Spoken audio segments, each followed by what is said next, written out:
তো এই শহরে আমি যেটা দেখলাম, আমি এসে যতটুকু খোঁজ খবর নিয়েছি, কয়েকটা সমস্যার মধ্যে মাদক সমস্যা হলো অন্যতম সমস্যা। আমি যে পর্যবেক্ষণ আমার, সেটা হলো শুধু এখানে না, বাংলাদেশের বিভিন্ন জায়গাতে মাদকটা এত বেশি বেড়ে গিয়েছে যে এটার সাথে আরও অন্যান্য অপরাধ সম্পৃক্ত হয়ে আরও অপরাধ প্রবণতা বেড়ে যাচ্ছে। আপনাদের সহযোগিতা নিয়ে আমরা এখানে এই মাদক মুক্ত করার জন্য আমরা পদক্ষেপ নিব। আজকে অলরেডি আমরা আমাদের সহকর্মীদেরকে নিয়ে আমরা একটা মিটিং করেছি, আমরা কিভাবে কাজ করব আমরা একটা প্ল্যান করেছি। আরেকটা সমস্যা হলো এখানে চুরি হয়, প্রায় চুরি হয় শুনি, এখানে ওখানে বিভিন্ন জায়গায় চুরি হয়।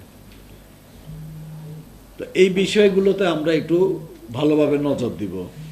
শহরের মধ্যে অটোরিকশা দৌরাত্ম্য অনেক বেশি, এই অটোরিকশা দৌরাত্মের কারণে একটু যানজট তৈরি হয়ে যায়। আর রংপুরে তেমন বড় কোনো সমস্যা আমি দেখি না। এর আগে আমি ঢাকা রেঞ্জে এডিশনাল ডিআইজি অ্যাডমিন হিসেবে কাজ করেছি। তো ঢাকা রেঞ্জের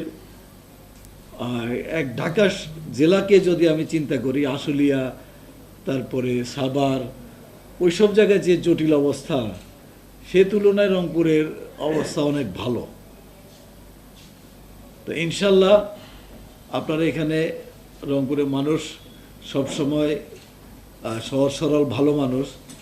আপনাদের সহযোগিতা নিয়ে আমরা আমাদের সহকর্মীদেরকে নিয়ে টিম ওয়ার্কের মাধ্যমে দেশপ্রেমে উদ্বুদ্ধ হয়ে আমরা ইনশাল্লাহ অপরাধ নিয়ন্ত্রণে সফল হব। আপনাদের সবাইকে আজকে আমাদের আহ্বানে এখানে আসার জন্য ধন্যবাদ এবং কৃতজ্ঞতা জানাচ্ছি। আর আপনাদের আমি মনে করি সবার কাছে সম্ভবত পুলিশ কমিশনের নাম্বার রয়েছে।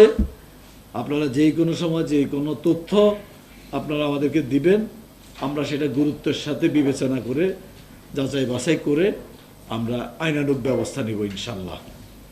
আপনাদের সবাইকে ধন্যবাদ জানিয়ে শেষ করলাম। আসসালামু আলাইকুম ওয়া রাহমাতুল্লাহি ওয়া বারাকাতুহু।